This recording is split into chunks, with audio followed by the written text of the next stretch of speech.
শিক্ষা সহজের আজকের পর্বের আলোচ্য বিষয় দশম শ্রেণীর বাংলা টেক্সট পোষণে পাঠ্য জয় গোস্বামীর লেখা অস্ত্রের বিরুদ্ধে গান কবিতার প্রশ্ন উত্তর। এর আগের একটি পর্বে এই টেক্সট পোষণ থেকে আমরা কিছু প্রশ্ন উত্তর আলোচনা করেছিলাম। আজকে তার ঠিক পরবর্তী অংশ থেকে আমরা লাইন ধরে কিছু প্রশ্ন উত্তর দেখব। 2026-এ যারা মাধ্যমিক দিতে চলেছো তোমাদের কাছে কিন্তু এই কবিতাটি 3 নম্বর এবং 5 নম্বর প্রশ্নের জন্য খুবই গুরুত্বপূর্ণ। আর আজকে তোমাদের কাছে যে কটি প্রশ্নের উত্তর আলোচনা করছি সবের মানই কিন্তু 3।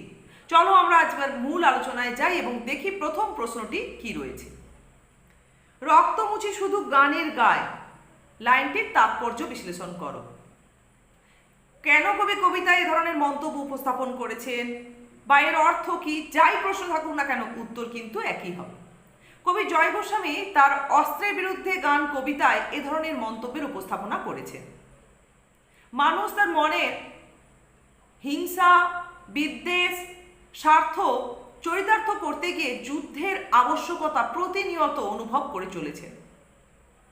কিন্তু কবি মানুষের মন থেকে এই ধরনের চিন্তাভাবনার অনুশীলন দূর করার জন্য শান্তি, ভালোবাসা, হৃদয়ের বা অন্তরের অন্তঃস্থল থেকে সুরমূর্ছনা জাগিয়ে তোলার ক্ষমতা রাখে যে গান, তাকে সহায় বা সম্বল করার কথা কবিতায় ব্যক্ত করছেন। যুদ্ধ কিন্তু আমাদের সমাজে কোনো মঙ্গলকর কিছুই নিয়ে আসে না, বরং সমাজটাকে কলুষিত করে একেবারে নিঃশেষ করে দেয় এবং মানুষের বসবাসের অনুপযুক্তই করে তোলে। যে কারণে যুদ্ধের এই সমস্ত রকম কলুষতাকে মোছার চেষ্টা বা বিনাশ ঘটানোর চেষ্টা কবি করেছেন গানের মাধ্যমে, গানের সুরমূর্ছনার মাধ্যমে। সমস্ত রকম রক্ত যা মানুষের মনের হিংসা, বিদ্বেষ, যুদ্ধের আবশ্যকতাকে সূচিত করে, তার দাগ মুছে ফেলার জন্য শুধুমাত্র একটি সম্বল বা উপায় সৃজনশীল গানের ব্যবহারকেই কবি শ্রেষ্ঠ বলে কবিতায় ব্যক্ত করেছেন বা মনে করেছেন। এটা গেল আজকের প্রথম প্রশ্নের উত্তর। এরপরে চলো দেখি দ্বিতীয় প্রশ্নটি কি রয়েছে। মাথায় কত শকুন বা চিল। শকুন বা চিল বলতে কবি কি বোঝাতে চেয়েছেন? কবি জয় গোস্বামীর লেখা অস্ত্রের বিরুদ্ধে গান কবিতা থেকে আলোচ্য লাইনটি নেওয়া হয়েছে। শকুন বা চিল বলতে কবি কবিতায় মূলত সমাজের স্বার্থপর, সুযোগ সন্ধানী মানুষদের বুঝিয়েছেন। কবি মানুষের মনের হিংসা, বিদ্বেষ, লোলুপতার বিনাশ ঘটাতে গিয়ে তার প্রতিপক্ষ হিসেবে সৃজনশীল গানের সম্বল যেমন করেছেন বা করার জন্য সবার কাছে আহ্বান জানিয়েছেন, সেই সঙ্গে কবি কিন্তু সচেতন থেকেছেন সমাজে সমস্ত রকম চিল বা শকুন স্বরূপ স্বার্থপর, সুযোগ সন্ধানী দৃষ্টির থেকে। কবি মানবতার জয়গান গেয়েছেন গানকে আশ্রয় করে। মানুষের মনের মধ্যে থেকে হিংসা, বিদ্বেষ দূরীভূত করে মানবতাকে জাগ্রত করবার চেষ্টা করেছেন গানের মাধ্যমে। কিন্তু চিল, শকুন স্বরূপ সুযোগ সন্ধানী মানুষের তীক্ষ্ণ দৃষ্টি এড়ানো সম্ভব হয়নি। তবুও কিন্তু কবিতার প্রচেষ্টায় অবিচল ও অনড় থেকেছেন। ব্যাস, এটাই গেল দ্বিতীয় প্রশ্নের উত্তর। এরপরে চলো দেখি তৃতীয় প্রশ্নটি কি রয়েছে। কবিতায় কবি একটি কোকিল বলতে কি বুঝিয়েছেন বা একটি কোকিলের প্রসঙ্গ কবিতায় কবি কেন উপস্থাপন করেছেন? যাই প্রশ্ন থাকুক একই উত্তর আসবে।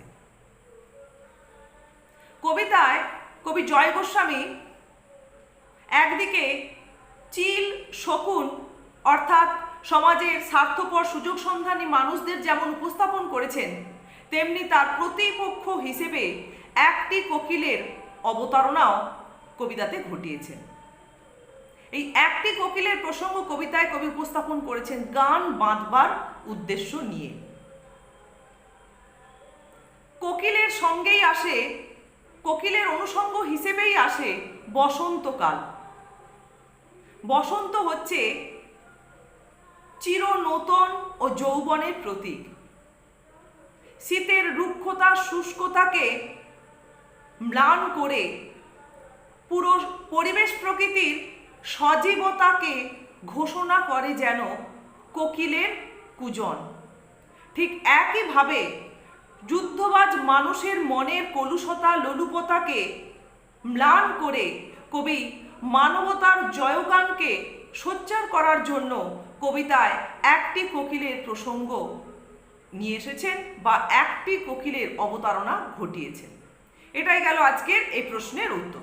এরপর চলো দেখি কি প্রশ্ন রয়েছে। প্রশ্নটি রয়েছে, বর্ম খুলে দেখো আদর গায়ে, লাইনটির মধ্য দিয়ে কবি কি বোঝাতে চেয়েছেন? কবি জয় গোস্বামী তার অস্ত্রের বিরুদ্ধে গান কবিতায় বর্ম বলতে মূলত মানুষের মনের হিংসা বিদ্বেষ লোলুপতা জাতীয় যে চিন্তা ভাবনার অনুশীলন তাকেই বুঝিয়েছেন। আর আদর শব্দের মধ্য দিয়ে উন্মুক্ত বা অনাবৃতকে বোঝানো হয়ে থাকে। অর্থাৎ মানুষ যেন তার মনের মধ্যে, সমাজবাসী যেন তার মনের মধ্য থেকে সমস্ত রকম হিংসা বিদ্বেষের যে ভাবনা তাকে পরিত্যাগ করে উদার মুক্ত মনে যেন গানকেই একমাত্র জীবনের সহায় সম্বল করে তোলে।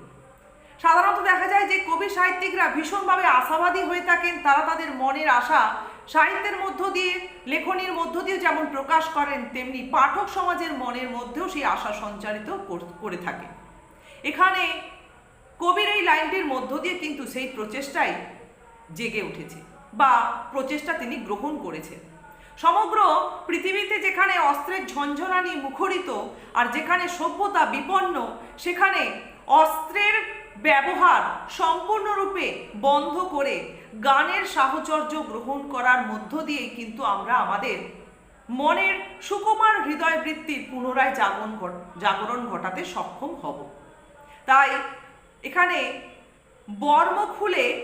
বর্ম অর্থাৎ মনের সমস্ত রকমের কলুষতার নাশ ঘটিয়ে উদার উন্নত মনস্ক হয়ে বা মুক্ত মনস্ক হয়ে সমগ্র ক্ষেত্রকে দেখার কথা বা আহ্বান কবি কবিতায় ব্যক্ত করছেন। তাহলে এই গেল আজকের শেষ প্রশ্নের উত্তর। তাহলে তোমরা এই কটি প্রশ্নের উত্তর ঠিকঠাক করে অনুশীলন করো। এর পরের আরেকটি পর্বে আমরা আরও কিছু 3 নম্বরের প্রশ্ন এই কবিতার উপর থেকে আলোচনা করব।